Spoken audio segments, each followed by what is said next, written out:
Hewitt Show. Oh, thank you, Hugh, for having me on. Good morning. Good morning. Are you going to argue the case yourself? I am indeed. Have you ever appeared before the court?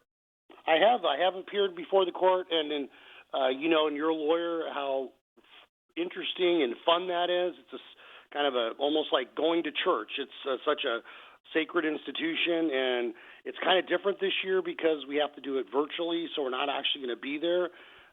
So it'll be different, but it'll still be obviously very important. And as you said, this is one of the most important cases this term and probably one of the most important election cases in the last decade. Now, General, you and I know you get about 30 seconds before you're interrupted. What are your 30 seconds to the justices? I will tell you what, Hugh, I believe this, and this is important to say for the record, for history, is that there is no more sacred duty for public servants than protecting the people's right to vote. But we need to maintain the public confidence in the integrity of the results. And the case before the court is about preserving the ability of the people of Arizona to meet these constitutional imperatives. Okay, now at that point, Justice Kagan's going to come on down on you like a ton of bricks and argue that there's no evidence of fraud in Arizona. Mr. General Brnovich, there is no evidence of fraud in Arizona. Why are you restricting access to early voting? Well, as this court has recognized, even in the Crawford case, is that prophylactic measures are appropriate when states are trying to address concerns that may involve voter integrity. And so, Hugh, that... I was playing Justice Kagan. I'm going to come back and say, wait a minute, General Brnovich, the answer is there any fraud in the record? Do you have any evidence of fraud in the record in Arizona?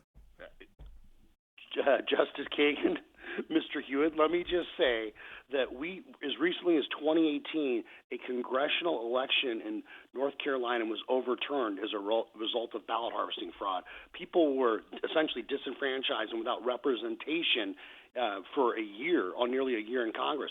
In 2015, in the city of Phoenix, one of the largest, top 10 cities in the country, largest city in Arizona, city officials had to issue a warning because individuals were going around from house to house saying they were. At that point, General Stephen Breyer is going to break in and he's going to say, General Brnovich, I understand the Phoenix case, it's in your papers, but there wasn't any actual fraud, was there?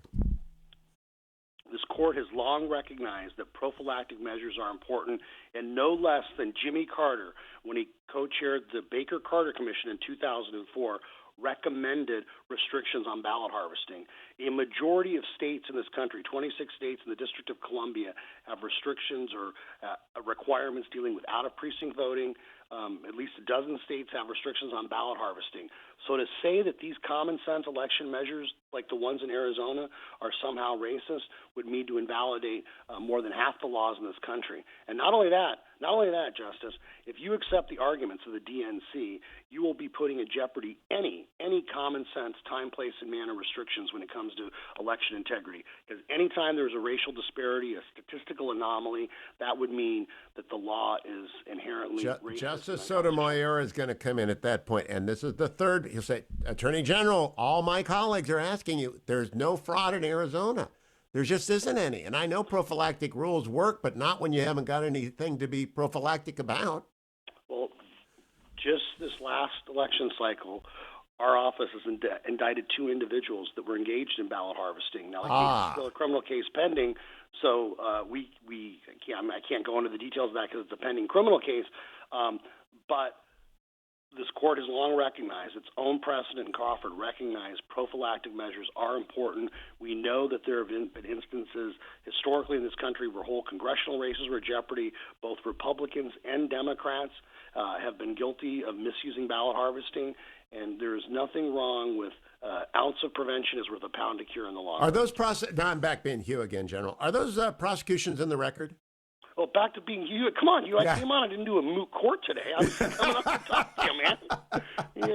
You're busting my chops, man. Well, look, I'll come over and do a murder board for you. I know how these people work. I've only argued before the Ninth Circuit. I've never argued before the Supreme Court. But are those prosecutions in the record? They are. Then you'll win. You'll win. No. It's not.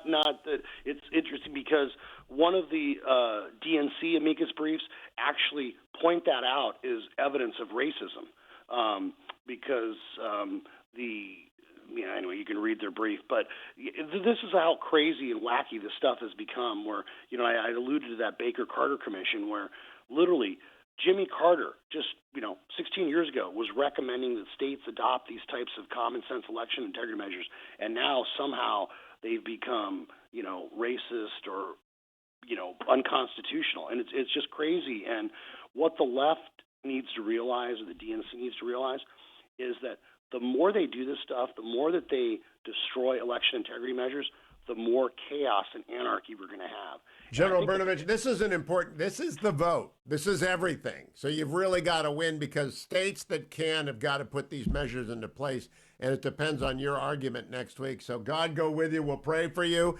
And we'll do another moot court on the air if you'd like. I always like doing that. But Attorney General Mark Brnovich, great to speak with you as always. Follow him on Twitter and pray for him on March 2nd. I'll be right back tomorrow, America, on the next Hugh Hewitt Show.